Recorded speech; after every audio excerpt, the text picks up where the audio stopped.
Hello dear students, welcome to the e-learning platform. In today's video lecture we will discuss the third problem on Lami's theorem. Chapter number 4, Equilibrium, subject Applied Mechanics. Let's see a problem. An electric bulb of 30 Newton weight is hanging from ceiling. Right. The wire is pulled by a force acting at 40 degree to the horizontal, such that the wire makes an angle of 60 degree with the ceiling. Find the magnitude of force and tension in wire. Find the magnitude of force and tension in wire.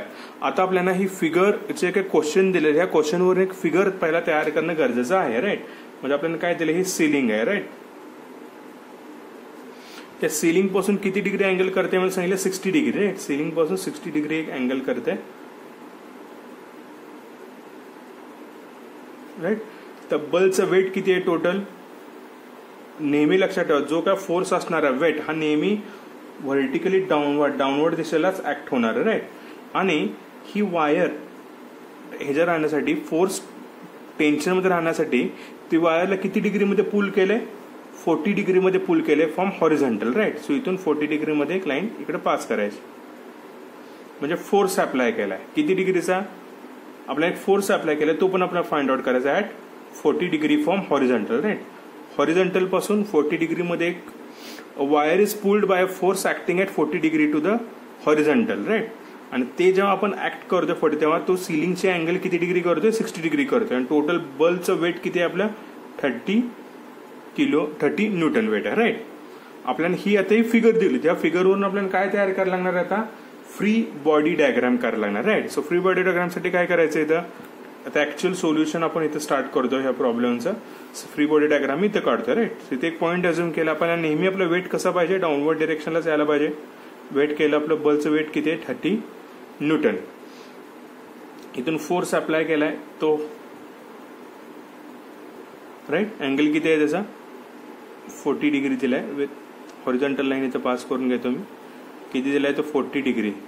आणि इथं हा जो काय असा वर गेलेला आहे याचा आपल्याला इथला अँगल दिलाय, किती डिग्री आहे तो, 60 डिग्री दिलाय. Right. So with alternate angles, इथं 60 म्हणलं तर इथे अँगल किती आला आपला, 60 डिग्री आला. राईट. अल्टरनेट अँगलचा यूज करायचं. काय करायचं, अल्टरनेट अँगल यूज करायचं. इथं 60 म्हणल्यानंतर इथे झेड शेप तयार होते ना आपल्या अल्टरनेटला. सो इथं 60 म्हणलं इथे 60 हा ऑलरेडी आपल्याला 40 डिग्रीज दिलेलं विथ हॉरिझॉन्टल. सो हा अँगल किती झाला आपला, 90. हा अँगल किती आहे, 90. सो आपला टोटल अँगल आता हा कॅल्क्युलेट करायचा. राईट. तो किती आला, 60 degree plus 90 degree is equal to, म्हणजे इथला अँगल मिळणार आहे. इथला अँगल आपल्याला जो कॅल्क्युलेट करायचा आहे तो कसं करायचा, 40 degree plus 90 degree is equal to. Right. तो अँगल आपल्याला काय करायचं इथं कॅल्क्युलेट करायचं. राईट. सो 60 प्लस 90 किती आलं, टोटल अँगल आपला 150 डिग्री. आणि इकडे किती आला, 90 प्लस 40 अँगल किती आला आपला 130 डिग्री. 130 डिग्री आणि 150 डिग्री. टोटल अँगल किती असतो आपला, 360 डिग्री असतो. Right. So 360 degree minus 150 minus 130. So हा आपला वरचा अँगल किती आला, 80 डिग्री. राईट. सो इथपर्यंत आपण हे आता सॉल्व्ह करून घेतलेलं आहे. हे लक्षात आलं का, हे अँगल कॅल्क्युलेशन करणे हे खूप महत्वाचं आहे. हे करता यायला पाहिजे. हे जर आलं अँगल कॅल्क्युलेशन तरच तुमचा त्या फॉर्म्युला यूज करून ते आन्सर्स कॅल्क्युलेट करणं, मग त्याला काहीतरी व्हॅल्यू आहे. हे कॅल्क्युलेशन्स प्रॉपरली करणं गरजेचं आहे. तर सिलिंग पासून तुम्हाला दिलं होतं 60 डिग्री दिलं होतं. सो हा असा अँगल दिला होता. राईट. सिलिंग आणि इकडे त्याला ते टाईट राहण्यासाठी इकडून आपण 40 डिग्रीमध्ये विथ हॉरिझॉन्टल पुल केलं होतं. सो अल्टरनेट अँगलचा फॉर्म्युला वापरून 60 म्हणलं, इथे 60 आलं. So 60 plus 90 angle 150. हा 40 डिग्री दिला होता विथ हॉरिझॉन्टल. सो प्लस हे 90 टोटल आला. सो आणि इथं टोटल 360 डिग्री अँगल आहे. 360 मायनस 150 मायनस 130 केल्यानंतर आपल्याला हे अँगल्स 3 मिळाले, अल्फा, बीटा आणि गॅमा. राईट. सो आपल्याला इथं काय कॅल्क्युलेट करायचं आहे, टेन्शन कॅल्क्युलेट करायचं. राईट. हा फोर्स कॅल्क्युलेट करायचा आहे, इथं टेन्शन कॅल्क्युलेट करायचं आहे. आणि इथं आपल्याला हा आपल्याला ऑलरेडी फोर्स दिलेला आहे. राईट. सो आता फॉर्म्युला काय येणार आहे, by applying लॅमिस थेरम. टीचा अपोजिट अँगल किती आहे 150. टीचा अपोजिट आहे tension upon sine 130 is equal to P that is upon त्याचा अपोजिट अँगल किती आहे 150 sine of 150 is equal to हा फोर्स आहे 30 अपॉन त्याचा अपोजिट आहे 80 सो साइन ऑफ 80. सो हे दोन पहिला वापरून T1 ची व्हॅल्यू टेन्शन काढायचं आणि हे दोन वापरून आपल्याला काय काढायचं आहे फोर्स काढायचं राईट आणि टेन्शन. सो आता पहिला टेन्शन काढायचं ते sine T upon sine of 130 is equal to 30 upon sine of